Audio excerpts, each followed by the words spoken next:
భలే భలే మారిపోతున్న వ్యవహారాలన్నీ కూడా.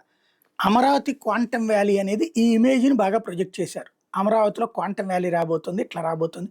హైటెక్ సిటీని తలదన్నబోతుంది అన్నటువంటి కోణంలో దాని ఏది దీన్నేమనాలి, ఊహా చిత్రం అనాలా, వ్యూహా చిత్రం అనాలో ఇది ఇంతవరకు వెలుగులోకి వచ్చినటువంటి అంశం.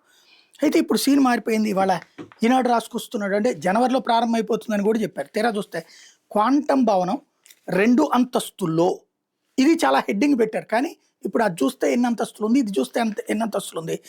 42,958 చదరపు అడుగుల్లో నిర్మాణం అట. ఈ నెలలో శంకుస్థాపన అట. అమరావతి క్వాంటమ్ కంప్యూటింగ్ సెంటర్ ప్రధాన భవనాన్ని 2 అంతస్తుల్లో నిర్మించేలా నిర్మాణ సంస్థ నమూనా సిద్ధం చేసింది.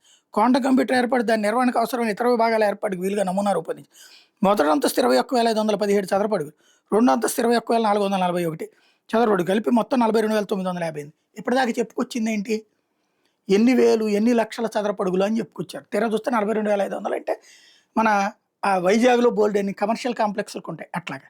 2 అంతస్తులు ఏంటి మరి, అది చూపెడితే ఎంత ఉంది, 25 అంతస్తులు 40 అంతస్తులు అంత ఎక్కువ చూపెట్టి చివరికి ఇదేంటి అంటే రియాలిటీ ఇది, ఎక్స్పెక్టేషన్ క్రియేషన్ అది ప్రజలు అర్థం చేసుకోవాల్సిన అంశం.